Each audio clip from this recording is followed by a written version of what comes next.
热善情为贤内助，无私奉献人不知。朋友们，大家好。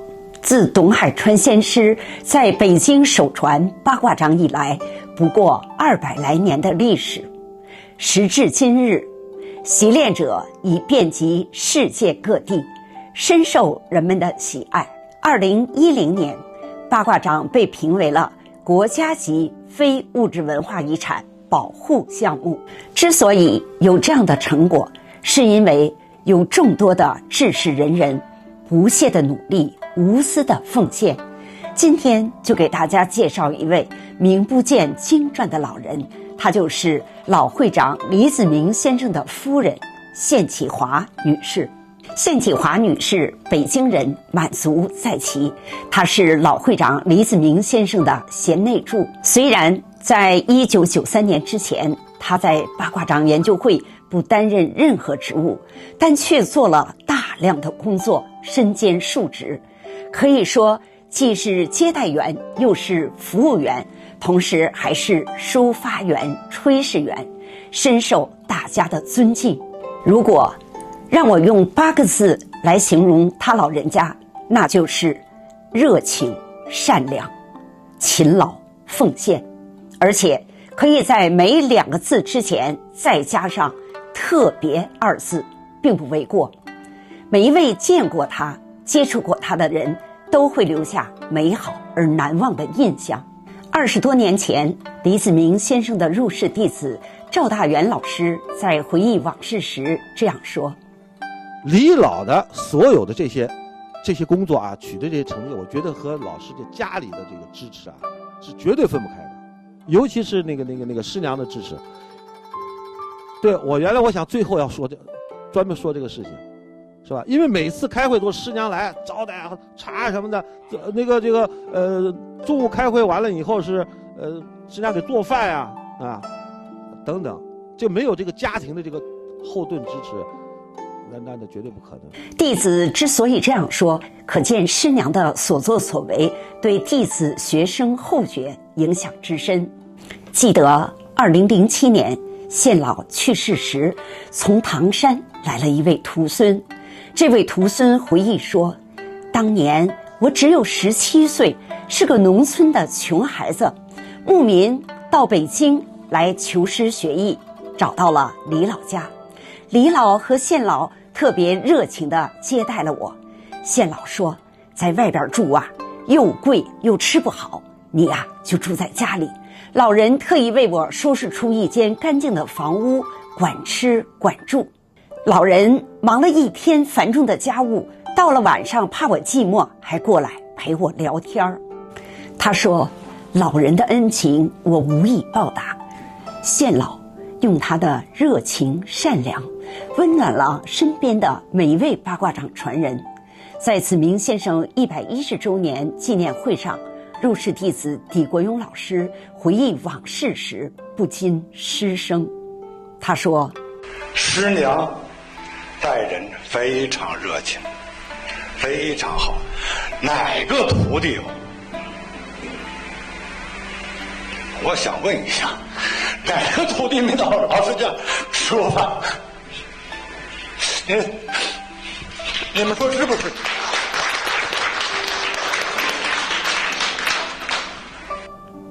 说到吃饭，那故事就太多了。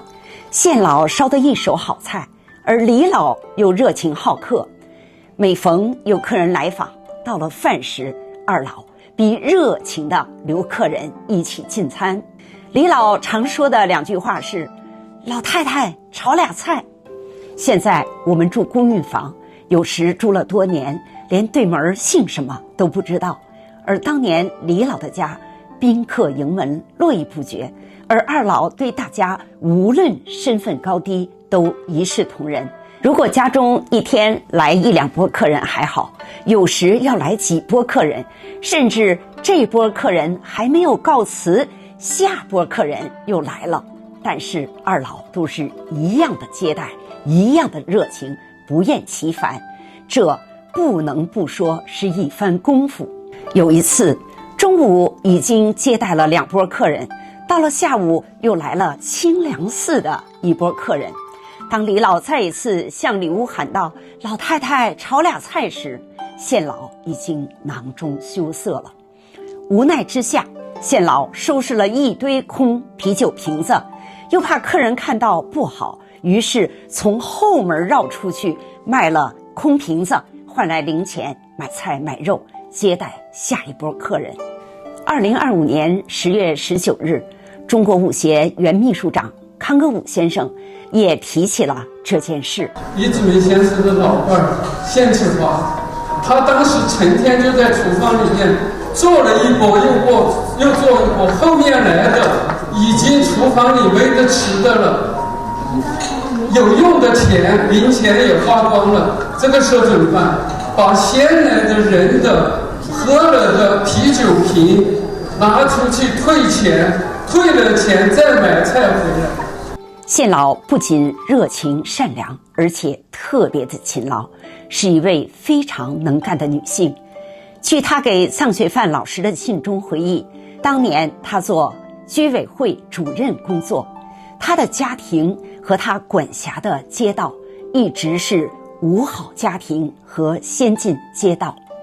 由于她的努力，1958年她已成为东城区人大代表7位候选人之一。我想在那样一个火热的年代，作为7个孩子的母亲，一个家庭妇女，一位居委会主任，她要多么的努力，多么的奉献，才能走到这一步。县老无私奉献，不求回报。在子明先生去世之后，他仍然继续着老伴儿魏静的事业。有一次，家中来了一位北京大学考古系的女生，她要向子明先生学习八卦掌。不料那时子明先生刚刚去世，看到女孩失望的神情，县老便亲自把她带到了自己弟子的练功地点。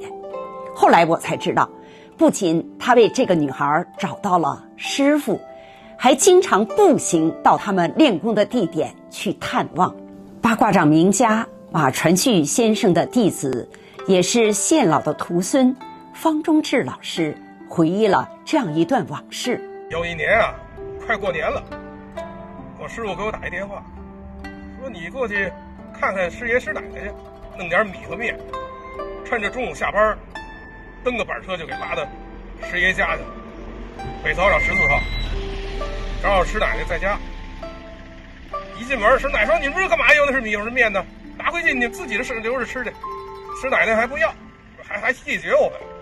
我们哥俩也没管，我跟我师哥咔就搬着往屋里就搬进去了。搬好了之后，把米面搬屋里去，师奶奶给沏上茶，赶紧拉抽屉。我师哥就问：“您干嘛呀，师奶奶？我给你们拿钱。”我师哥冲我一摆手，我们哥俩赶紧就往外跑。没蹬出几步，我师哥就嚷：“停！师奶追出来了！”我们也不敢跑了，停下回身迎着师奶奶往回走。这师奶奶就过来，啪就给我一巴掌：“臭小子，你跑什么跑？”然后就拿出钱、米票、面票，拿出来给我师哥塞到手里了。我师哥很无奈的就收下了。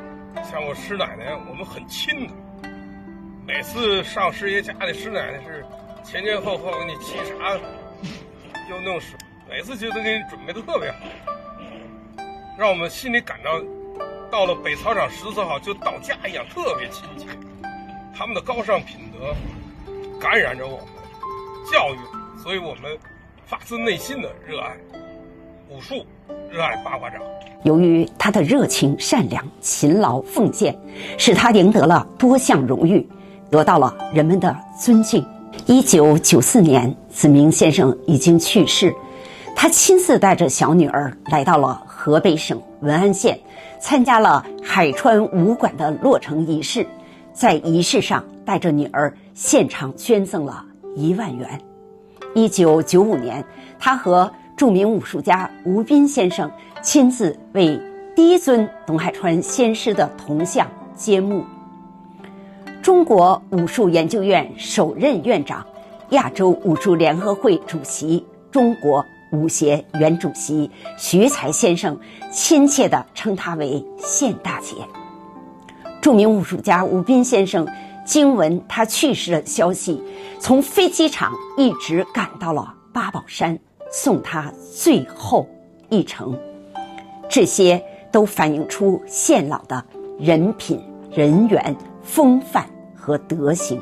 人们说，一位成功的男士背后一定会有一位优秀的女性，县老就是这样的人。